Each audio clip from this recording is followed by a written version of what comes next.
नमस्कार, मी डॉक्टर सुचित तांबोळी, नीट काउन्सिलर। आजचा आपला अतिशय महत्त्वाचा विषय आहे तो म्हणजे चॉईस फिलिंग। म्हणजे आता तुम्ही चॉईस फिलिंग कसं करायला पाहिजे याच्याबद्दलची माहिती मी सांगणार आहे। तर याच्यात सर्वात महत्त्वाची गोष्ट आता आपल्याला MBBS BDS आहे, नंतर आपल्याला BAMS आहे, BHMS आहे, फिजिओथेरपी आहे। कुठल्याही या सगळ्या जेव्हा प्रोसेस आहेत त्यावेळेला पहिल्या राऊंडला तुम्ही सर्वात जास्तीत जास्त चॉईस दिले पाहिजे। माझ्या मते तर सगळेच्या सगळे चॉईस दिले पाहिजे। कारण का तर आपल्याला कळतं म्हणजे आपण नेमकं कुठं आहोत। कारण पहिल्या राऊंडला समजा एखादं कॉलेज मिळालं आणि तुम्ही नाही घेतलं तर फ्री एक्झिट आहे, त्याच्यामुळे तुम्हाला काही टेन्शन घ्यायचं कारण नाही। दुसऱ्या राऊंडला मात्र आपल्याला काय करावं लागणार आहे की आपल्याला चॉईस थोडेसे रेस्ट्रिक्ट करावे लागणार आहे की आपल्याला जर मिळालं तर जावं लागतं किंवा तिसऱ्या राऊंडला मिळालं तर जावं लागतं, हे महत्त्वाचं असतं। आणि तिन्ही राऊंडला नाही मिळालं तर मग आपल्याला मॉपअप राऊंडला जाता येतं, म्हणजे जे स्ट्रे राऊंड असतात त्याच्यामध्ये पण आपल्याला जाता येतं। आता चॉईस देताना आपल्याला कुठल्या पद्धतीने द्यायचे असतात तर पहिल्यांदा सर्वात चांगली पद्धत काय तर क्वालिटी वाईज, म्हणजे आपल्याला कॉम्प्युटर हा वरतून खाली जात असतो, त्यामुळे आपल्याला खालून वरती जाताना वाईट नाही वाटलं पाहिजे। म्हणजे समजा आपल्याला 20 नंबरचं कॉलेज मिळालं आणि मग नंतर तिथून आपल्याला 18 नंबरला जाताना वाईट नाही वाटलं पाहिजे। नाही तर असं नको व्हायला की अरे 18 नंबरचं जे कॉलेज आहे ते काही एवढं चांगलं नाहीये, आम्ही 20 मध्येच बरं आहे। तर एकदा तुम्ही चॉईस दिला, पहिल्या राऊंड नंतर तुम्ही परत सेकंड राऊंडला चॉईस दिला, पहिल्या राऊंडला तुम्ही कॉलेज घेतलं म्हणजे कॉलेज तुमच्या नावासमोर आलं ही वेगळी गोष्ट, आणि तुम्ही कॉलेजमध्ये जाऊन ऍडमिशन घेणं हा पण महत्वाचा मुद्दा आहे। तुम्ही कॉलेजमध्ये जाऊन ऍडमिशन घेतली, तुम्ही त्याच्यामध्ये त्याच्यानंतर वरचे चॉईसेस दिले, मग ते तुम्ही 10 द्या 15 द्या कुठले द्या, आणि मग त्याच्यानंतर ते चॉईस मधलं जर मिळालं तर हे सोडून तुम्हाला तिकडे जावंच लागतं कंपल्सरी, हे लक्षात ठेवा। पण तुम्हाला खूपच आवडलं असेल कॉलेज तरच रिटेन्शन द्यायचं, नाहीतर रिटेन्शन शक्यतो शेवटच्या राऊंड पर्यंत देऊ नये असं माझं तरी वैयक्तिक मत आहे।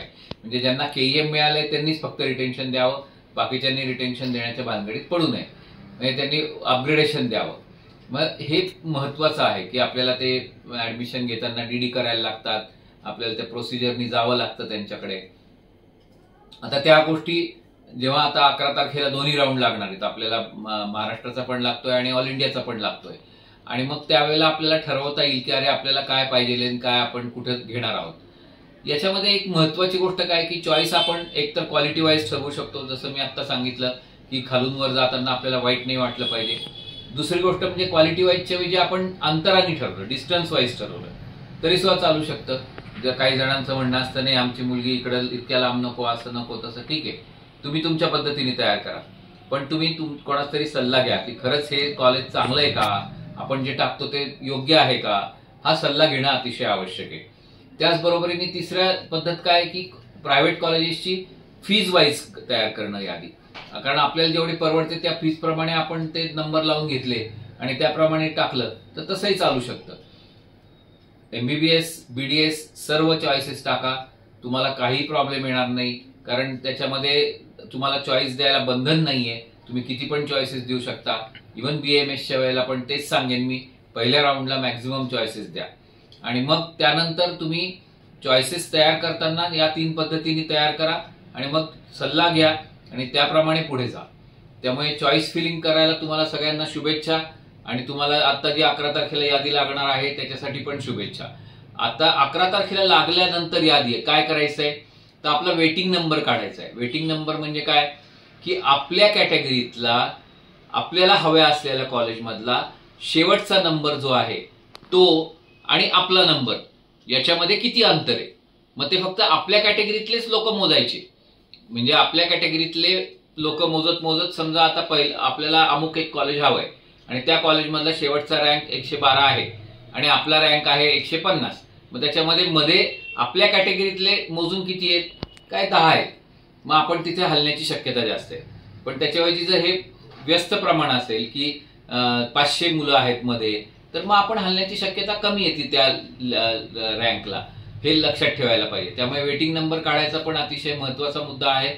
आता तुम्ही जेव्हा तुम्हाला रिझर्वेशन का ओपन जे प्रॉब्लेम येतोय त्याच्यात रिझर्वेशन करा, म्हणजे तुम्हाला इयरमार्क डोनर आणि इयरमार्क रिसिव्हर हा प्रकार तुम्हाला समजला पाहिजे की ज्याला रिझर्वेशनच्या कॅन्डिडेटला ओपनची सीट मिळाली आणि त्यांनी ओपनच्या सीटमधून ऍडमिशन घेतली तर त्याला इयरमार्क डोनर म्हणतात, आणि त्यांनी जी सीट सोडली आणि त्याच्या खालच्या कॅन्डिडेटला मिळाली तर त्याला इयरमार्क रिसिव्हर म्हणतात. मला असं वाटतं की बहुतेक सगळ्या कन्सेप्ट आपण क्लिअर केलेल्या आहेत. आणि तुम्ही हा व्हिडिओ तुम्हाला आवडला तर तुम्ही लाईक करा, शेअर करा, आणि डॉक्टर सुचित तांबोळी नावाचं जे चॅनल आहे ते चॅनल सबस्क्राईब करा. तुमच्या सहकार्याबद्दल धन्यवाद.